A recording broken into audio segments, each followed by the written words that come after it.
What? What? What?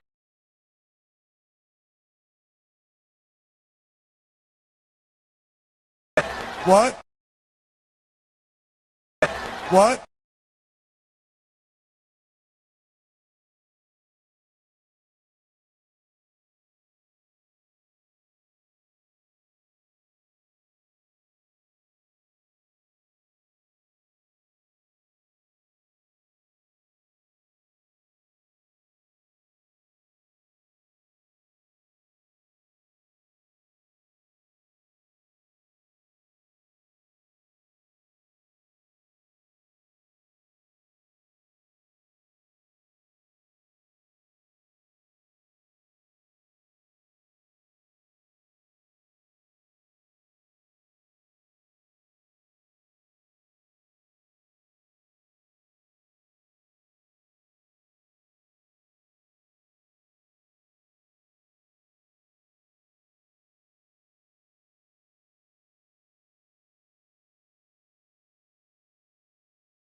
Welcome into the Russ Joy Show. I'm Russ Joy. Forget that I can smart sells in the show. All right, we've had a really good intro.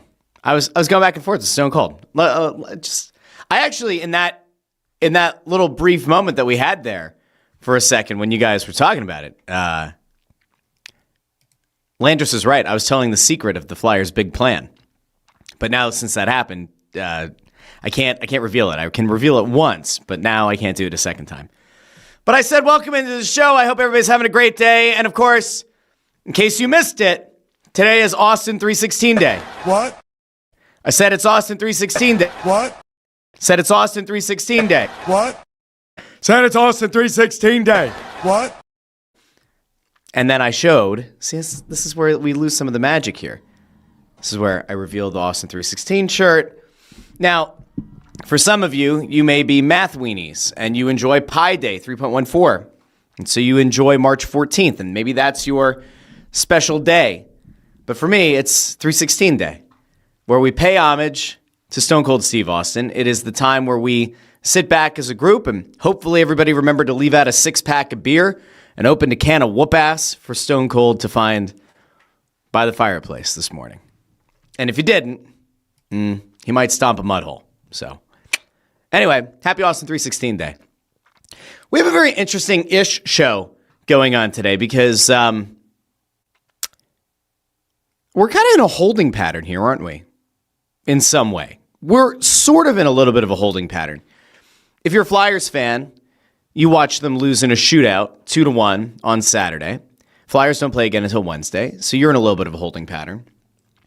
If you're a Sixers fan, well, you're kind of in an indefinite holding period until some combination of Maxey, Paul George, and Joel Embiid get out there together again, because without that, like, what exactly do you have?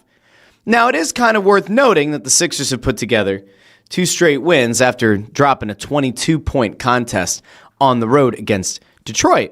But they did win on Saturday. They actually got the winning juju going in the Xfinity Mobile Arena on Saturday with a 104-97 win over the Nets, which I believe led Nick Nurse to say he wants to see VJ Edgecombe take 20 shots a night without Maxey, Paul George, Joel Embiid in the lineup.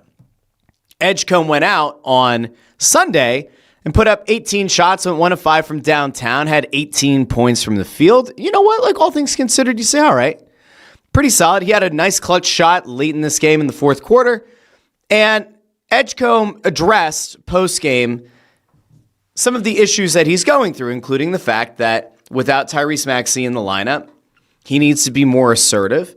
And I think if you watch this team and you're cognizant of what's actually happening on the court at any given time, it's pretty clear that VJ Edgecombe is not the ball handling expert you might have wanted, although I don't think when they drafted him, they expected him to be that.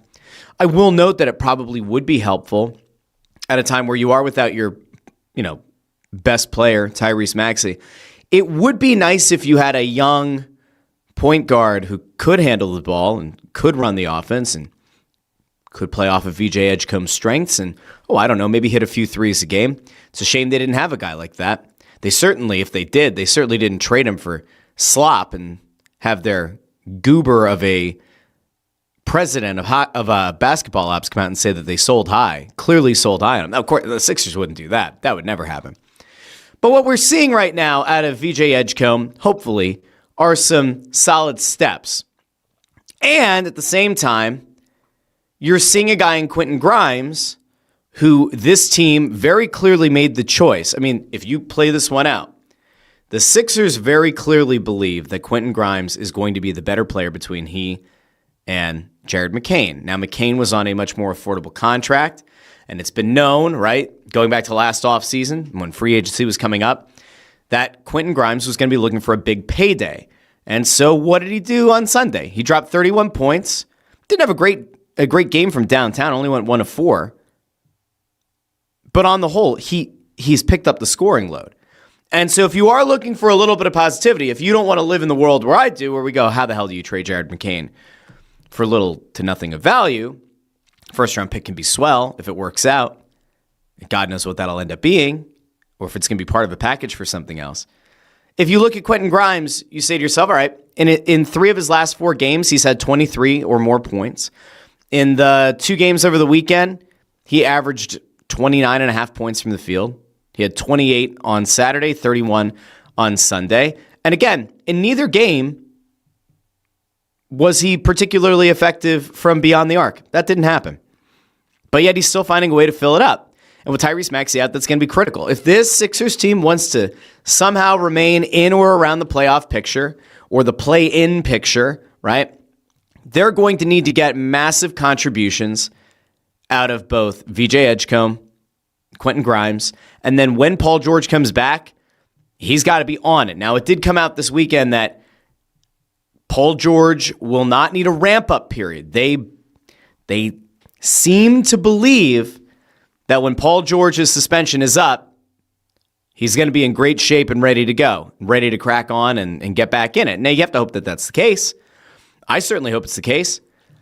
I ultimately would like to see the Sixers do something of note here. And then at the same time, you say to yourself, well, if you look at the other way, remember on Friday's show, I did the breakdown from the Flyers side of things. If you want them to make the playoffs, you need more than 20 points, probably need 24, 25 points to have a realistic shot of making the playoffs in the Eastern Conference.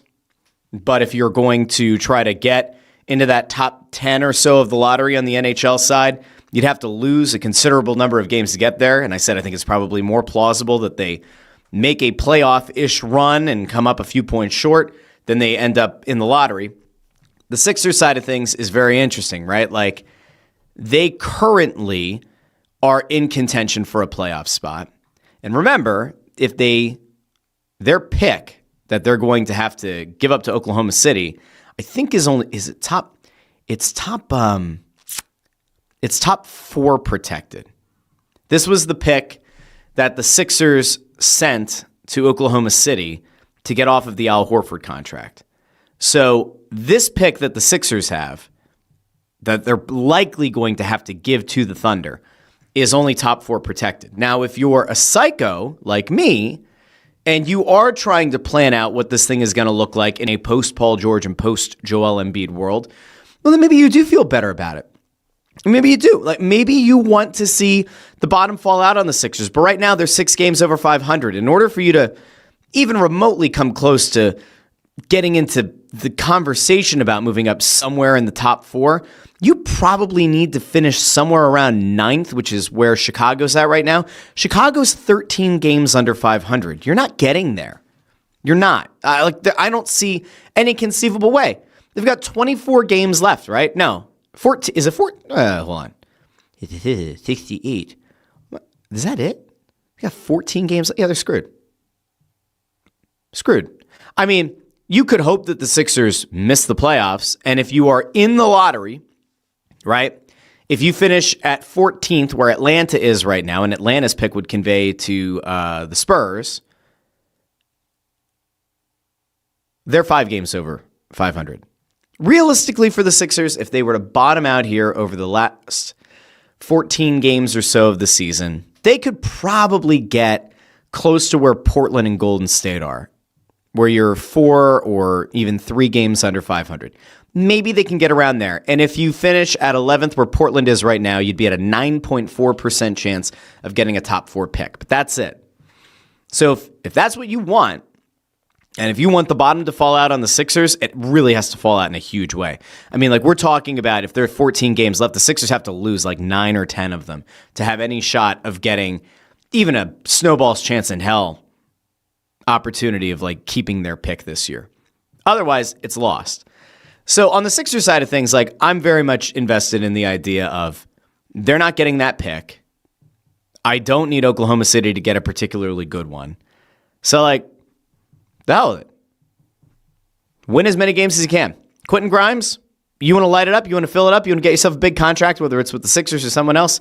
Have at it, fella. VJ Edgecombe, you want to go out there and do your thing? By all means, fella, have at it. Paul George gets back. He wants to eat. Go ahead. Tyrese Maxey comes back. Wants to make up for lost time. Go ahead. Joel Embiid comes back. Wants to eat. Go ahead.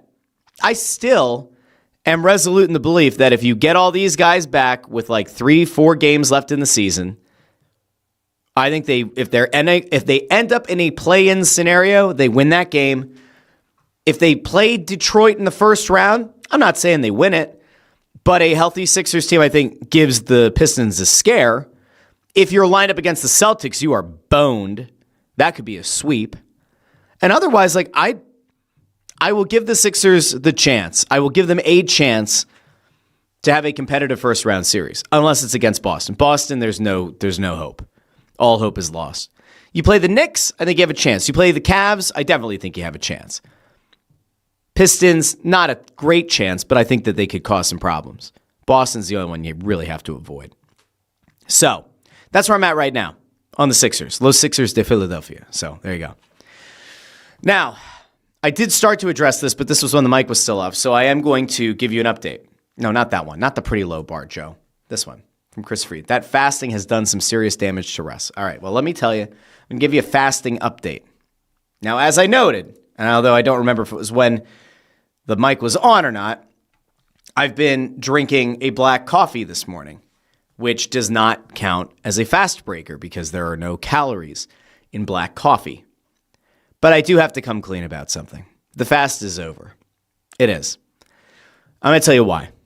And then we're going to get into the Flyers, and we'll get into the Eagles news, and we'll get into the U.S. men's national team putting out their jerseys. And, of course, we have to get to Radio War. So a lot to get to. The fast is over. Here's what happened. What had to happen was, so I did the fast. I started the fast on Thursday night. I got to 24 and a half hours on Friday. So that was like 10 o'clock, 9:30. It was 10 o'clock. 10 o'clock. And I was like, I could. If you've done a fast before, you'll know there's like a mental hurdle you have to get across.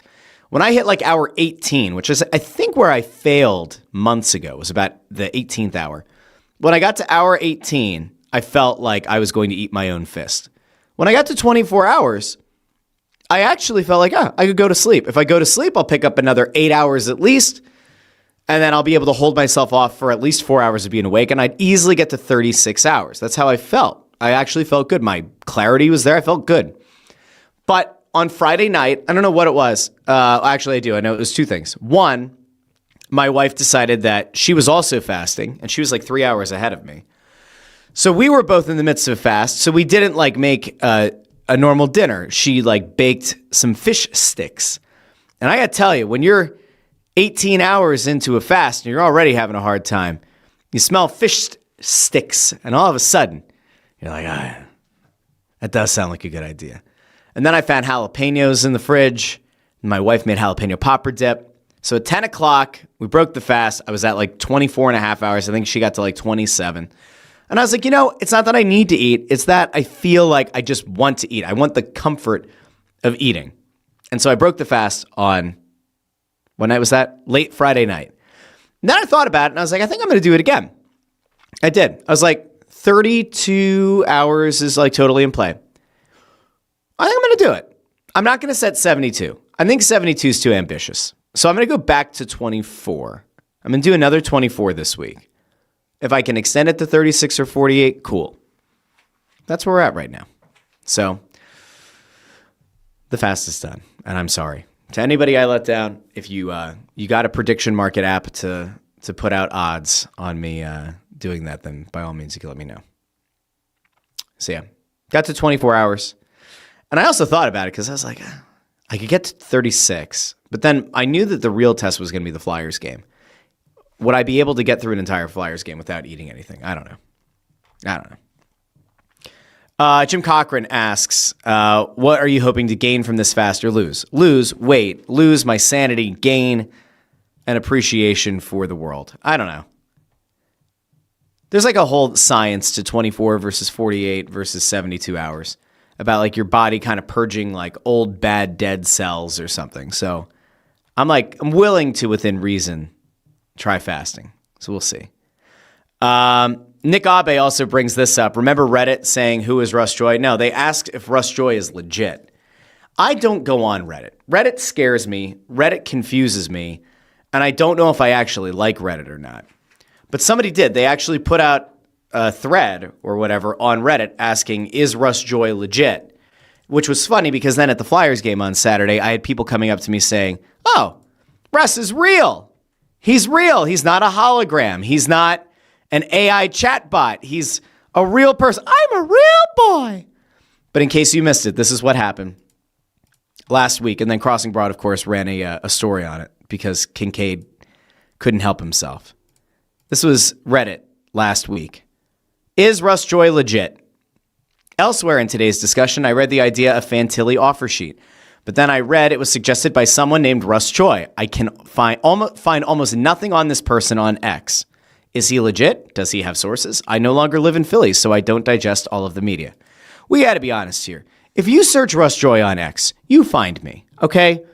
If you search Russ Joy on Google, you find me, okay? Like, this isn't hard. This person's not being real. To quote Logan Roy from Succession, this is not a serious person. I'm not saying I'm famous. I'm certainly not. I'm not saying I'm particularly popular. I don't think I am. But like, you just use the Google machine or go on any social media app, you find my name. I do exist. You go on Reddit and go into that Flyers thing. You'll see people poo-pooing my contributions to Snow the Goalie. This ain't hard. Anyway, there was a bachelor party at Xfinity Mobile Arena on Saturday, and these guys, they get off the elevator. They're like, hey, Russ, you're real. Those guys had a few. But I am in fact real. In case you were wondering if this is just an AI video the whole time. No, I am real. Okay, you want to know what else is real? Dan Vladar. We're going to talk about the Flyers quick. We'll get to the Eagles, get to the Union, and we're going to wrap up with Radio Wars because I got some thoughts. So the Flyers are in this weird spot that we all kind of knew that they were going to end up being in. They lose on Saturday, fall behind again. They continue to fall behind in games. Kudos to them that they dig themselves out of a hole, and it was only a 1-goal hole. They did a better job of shot suppression in the second period. Third period was a little bit wonky. There was a hit on Denver Barkey at one point that was reviewed for a major. It doesn't happen. Under review, it's a 2-minute minor. The Flyers end up, it's Barkey again late in the second period who gets cross-checked twice at two different spots on the ice.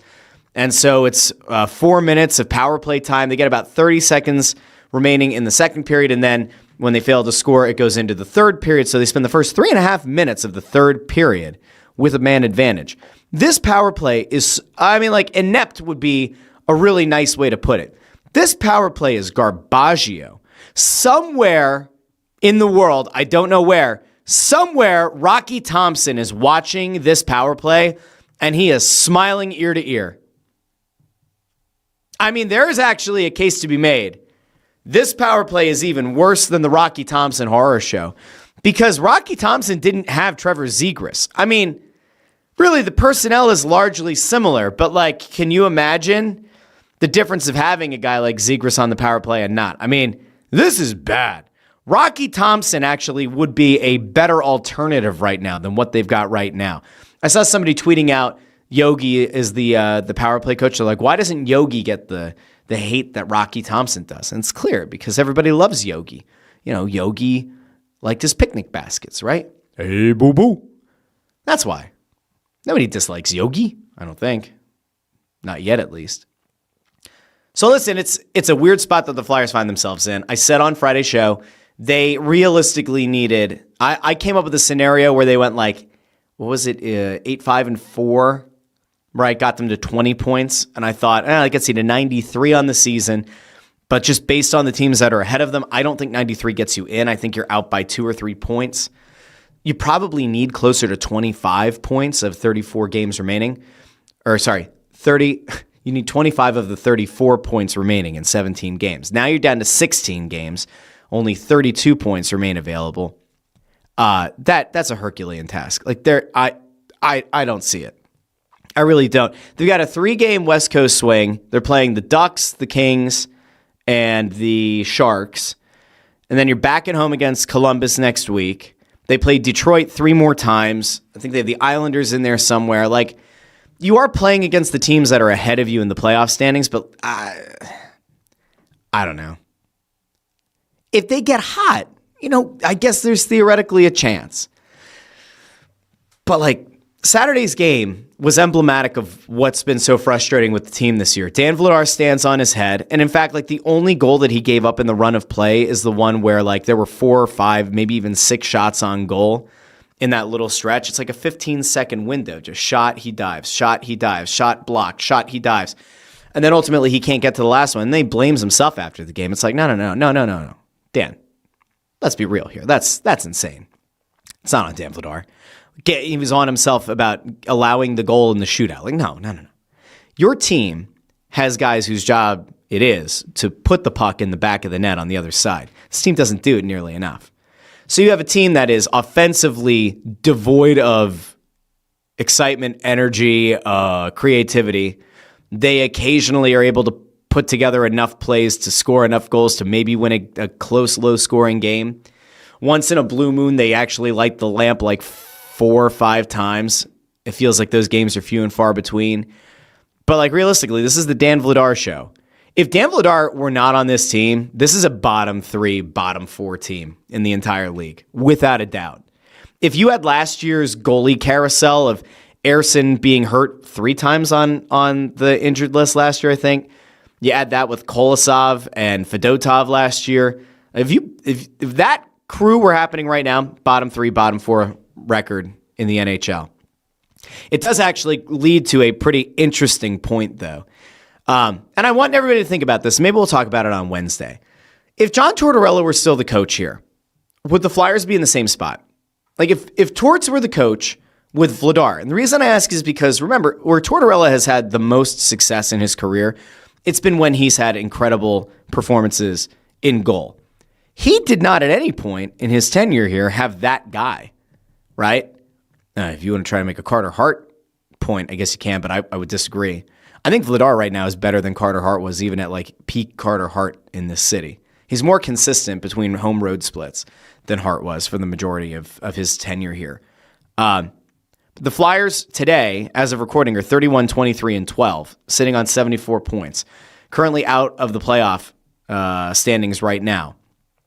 If they were to pick up, right now they're 5 points behind Columbus. They are 7 points behind the Islanders. If you want to look at where Boston is, I guess, you certainly can. They're 6 points behind Boston.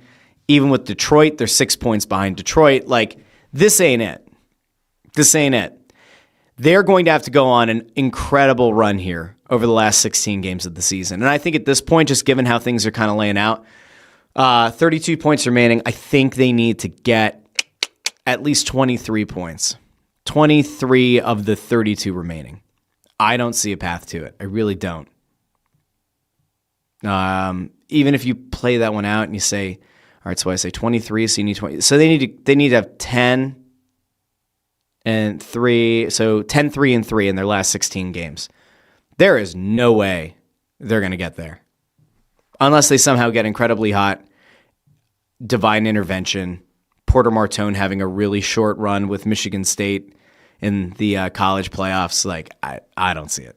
I just don't. All right, so that's where we're at right now. I don't see it for the Fly guys. I mentioned on Saturday, there was like a lot of conversation around, is this a must-win game? Is this the biggest game of the season? Is this a huge game? And I think people just aren't good at reading comprehension at this point. When I put out I said, anybody who tells you that Saturday's game was a huge game, tell them they need to get help.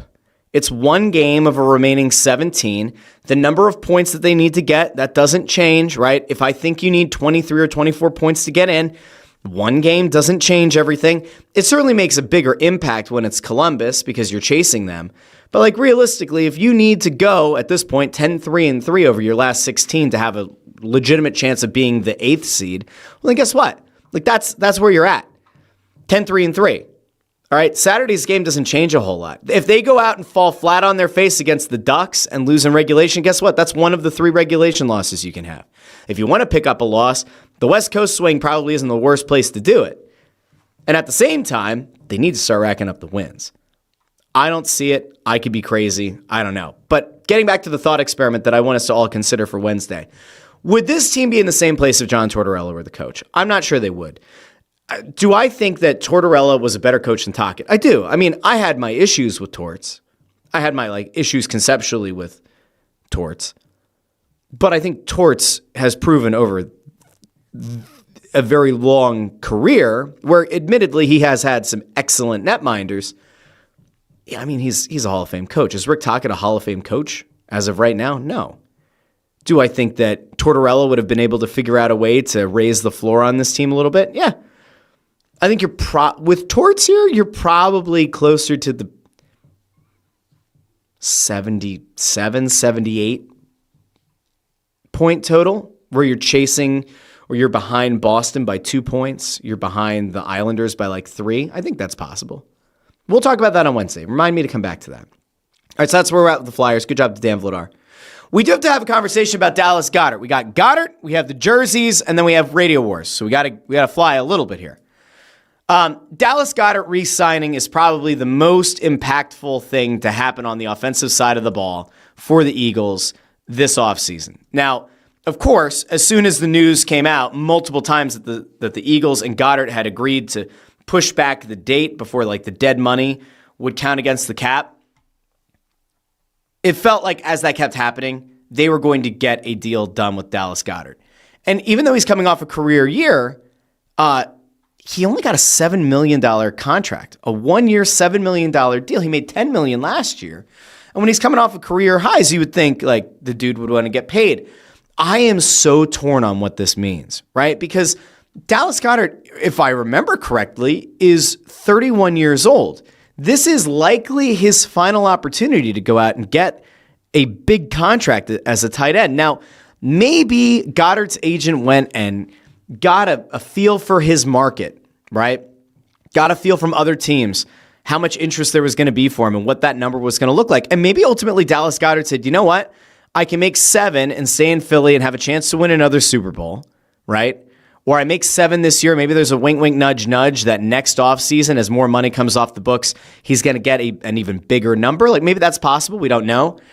But you almost kind of sit back and go, dude, but why would you take a pay cut? I mean, admittedly, good stuff, good bit of business here from Howie Roseman. But I'm kind of shocked that Goddard and or his agent were the pay cut, 1-year deal. Like, if you get hurt, if you blow out a knee, like, you're not getting a big deal next offseason, you know? Now, if he goes out and he puts up another career high, maybe he opens himself up to $12 million, $14 million for a multi-year deal next year. Maybe it's here, maybe it's elsewhere. I'm honestly just kind of surprised. And at the same time, the thing I'm not surprised by is what conversation this led to, which is, Dallas Goedert and the Eagles were working on getting this deal done because they're still trying to figure out A.J. Brown. Well, if you remember last week, we heard that the Rams were interested in A.J. Brown and the Patriots were interested in A.J. Brown. And there were a bunch of teams that believe that they are very much out of the A.J. Brown sweepstakes, that the Eagles are going to hang on to him. And yet, as this Goedert thing is playing out in real time, you keep seeing and hearing, the Eagles are going to be committed to potentially still fielding offers for the guy. Like, I do have a question in that, like, at what point do the rumors around A.J. Brown and the Eagles stop? When do we get to that point? Because, to me, it's a concern, right? Like, and it has to be. At some point, the Eagles need to make it known to, like, every national media pundit, like, we're not doing this again. It's over. It's done. Or is this going to legitimately just be a thing? Like, A.J. Brown's on the roster right now. He's on the roster to start the training camp. He's on the roster to start the season.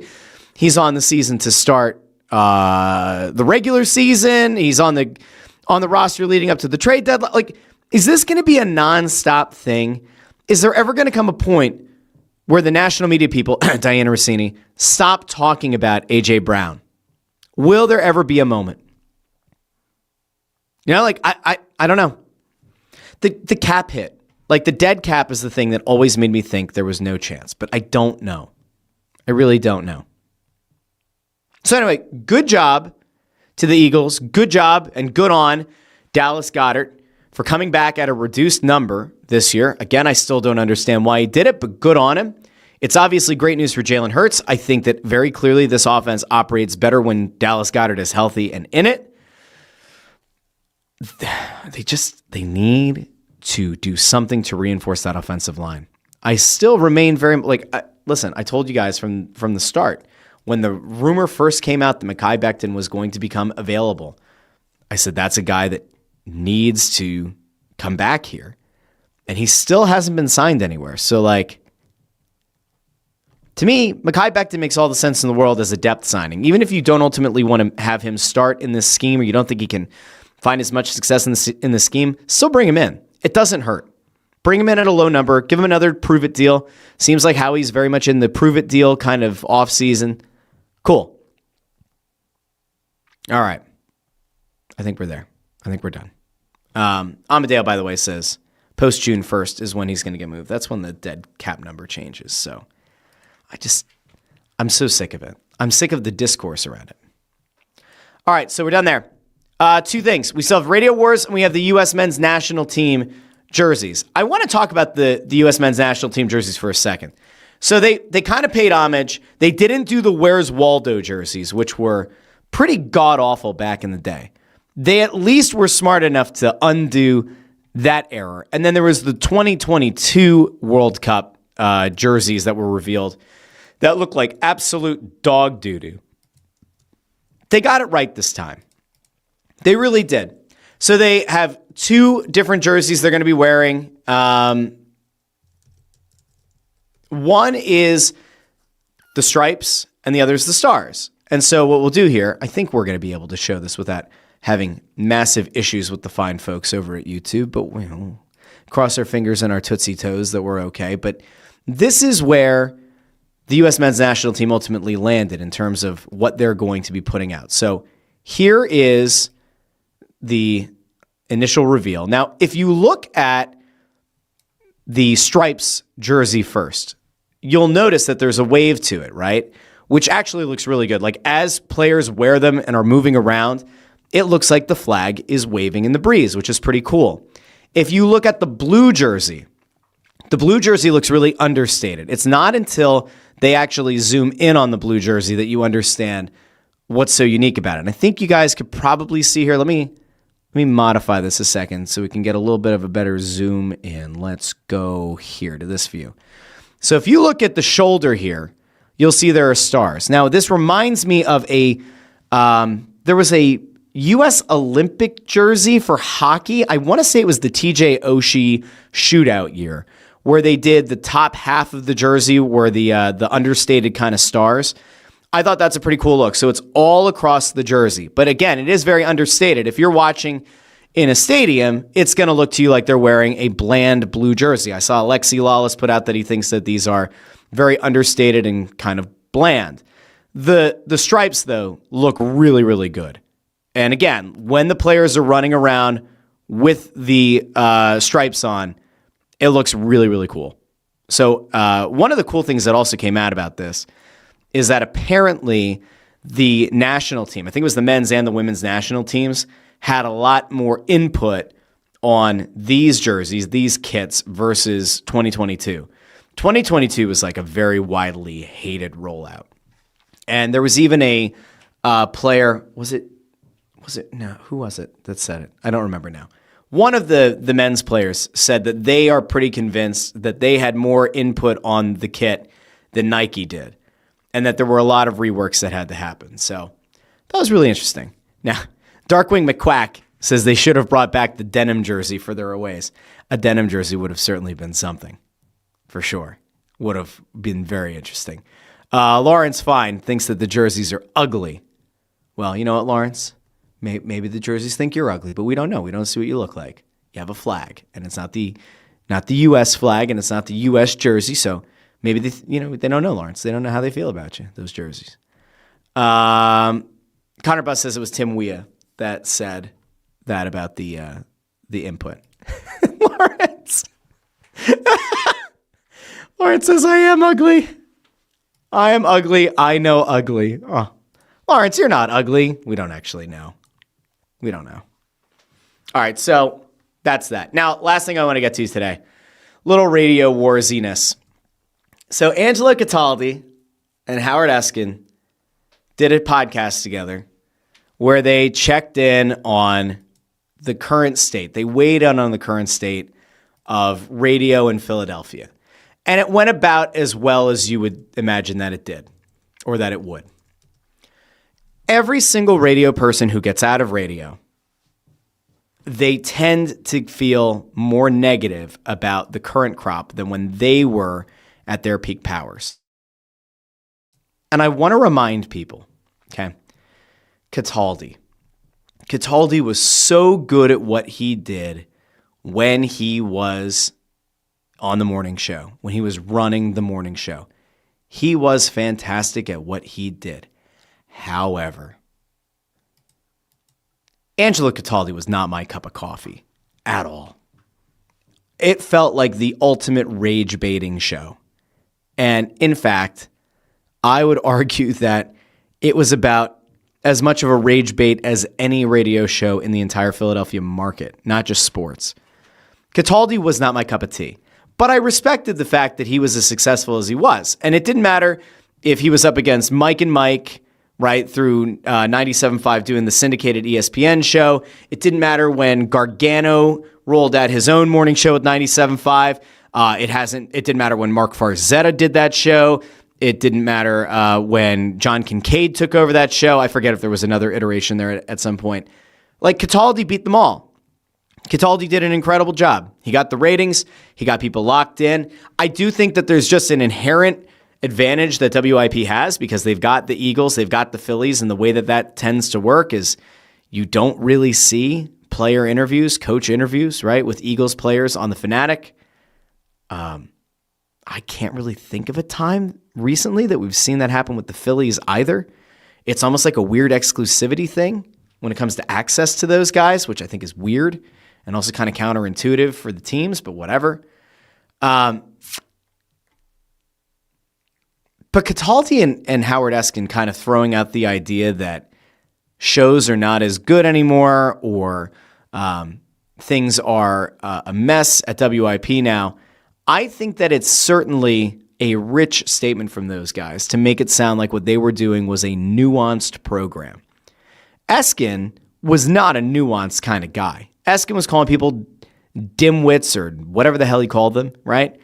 there wasn't nuance to what Howard Eskin did in the afternoons, right? Cataldi didn't have nuance in the show that he was doing in the morning. This is just who these guys are. They were bloviators before bloviating was a thing. What they don't seem to like is the first takeification, the hot takeification.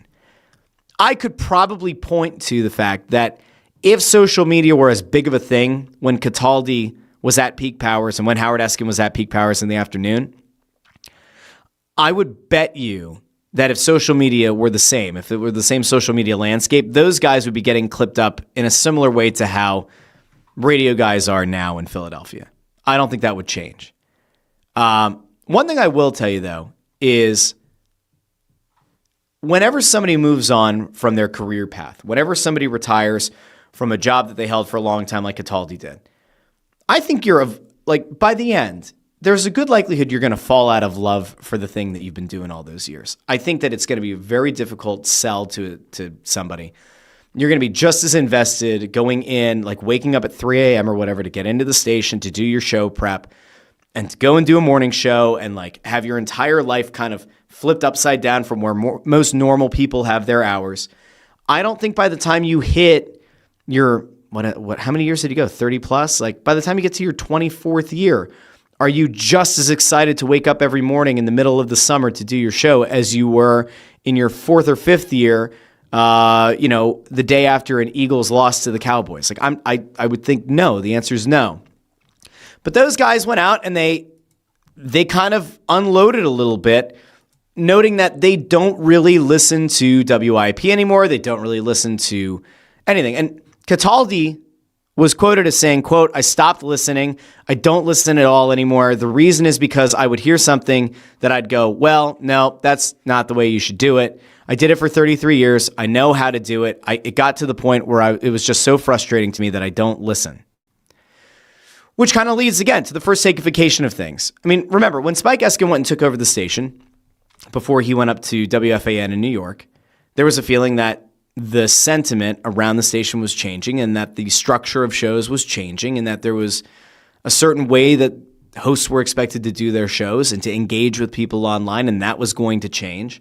And then Spike went up to WFAN and everything remained essentially the same at WIP while he was gone, and he's come back and he's kind of fit like a glove going back in because this is how WIP kind of pivoted things, which is why then you see guys like Bill Colarulo was doing the make the switch pitch, and then you had John Marks also kind of calling out his former employer at WIP for similar kind of thing.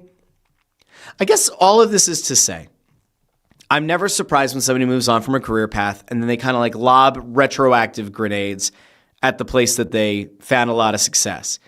I think that there certainly has to be a part of Angelo Cataldi that's not disappointed in the success that the morning show has had without him, but to my recollection from the last time I saw ratings, and it's been a while, I think that what the hell's his name? DeCamera. I always want to say Delicamera. That was the union announcer. DeCamera in the morning, I think has had as much success or more success in terms of opening that gap in the ratings than Angelo did against other versions of 97.5's morning show. And if you hold yourself in such high esteem and you're viewed as a legend in that space, right? Like there's probably a good part of you that kind of, sort of, at least a little bit wishes that there had been a dip and it makes it look like your success was next level and that no one else could ever fill your shoes. And just based on kind of like where things are at right now, maybe Angelo Cataldi's a little bit bitter that there wasn't as much of a drop off. In the case of Howard Eskin, like he got beat straight up by Missinelli. And then Missinelli was kind of in that position to be the power guy in the afternoon until Josh Innes and Tony Bruno ate his lunch for a bit. And then Innes flamed out, and that was that. And then there is a certain level of ego. There has to be. But I got to be honest. It just feels like sour grapes from two guys that had a lot of success in this market. And like Cataldi's mostly gone away. Eskin's still kind of doing his thing, doing his own show, doing a podcast. Like, I don't know. I feel like life's too short to be bitter about things all the time, you know? In Eskin's case, like he had a very unceremonious end with the station and there were a whole bunch of allegations and, I don't know. For Cataldi, though, like he kind of like went out the way that I thought he kind of wanted to, or the way that it kind of seemed like he wanted to. So it's just kind of weird to hear these guys having those kind of conversations. Now, whatever your thoughts are on the current version of radio, well, that can vary, right? Like WIP very clearly has a certain tone and a certain structure, and if you like it, it's your thing, and if you don't, 97.5 is there waiting for you to consider switching the dial, downloading their app, going and doing your thing there. Colarulo's made that pitch. John Marks has made that pitch. I saw this over here from Connor Buss. Says, I like the 97.5 morning show besides Kincaid. I like Unfiltered too. Middays aren't too bad. Only time WIP is on is for Phils or Eagles.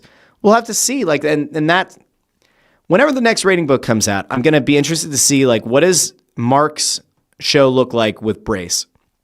Does that duo get the job done? Does it start to eat a bigger chunk or pull a chunk of Gilio and Hugh Douglas's audience away? I don't know if the afternoons are going to change that much. We'll have an eye on it. I think that if and when John Kincaid's contract expires, I think it will be a good thing for the Fanatic Morning Show. I think that that is a better show without him on it. I just don't, it's not my cup of tea. I don't get it. John Kincaid to me strikes me as like a quasi old school WIP guy. And I don't think it fits. I really don't. I don't think it fits the vibe of the station right now. So anyway, I will be back on Wednesday here on the Russ Joy Show. I'm supposed to be. Now, we have, 60 mile per hour gusts of wind coming soon. Unless something changes, I'm supposed to be on the Fantastic Sports Show on Fox 29 tonight. I'll let you know if it's happening or not. I'll let you know over on social media. If it does, I think it's at 6:30 tonight on Fox 29. You can go tune in there. But otherwise, I'll be back on Wednesday here on the Russ Joy Show. So until then, I've been Russ Joy. This has been the Russ Joy Show, but you knew that already because you're smart. It's also the name of the show. I'll talk to each and every one of you on Wednesday. Do me a favor, if you haven't done so already, like the video, share the video, subscribe, ring the bell to get notified whenever we go live with an episode. And if you see clips over on TikTok, Instagram, YouTube, Facebook, give them a like, follow those accounts. If you like the podcast feed, the show's available on Apple Podcasts, Spotify, Pandora, Amazon Music, wherever you get your podcasts. So this has been the Russ Joy Show. I've been Russ Joy. I'll talk to all of you Wednesday. I am definitely a real person. I am not a hologram. Have a great day, everybody. Bye now.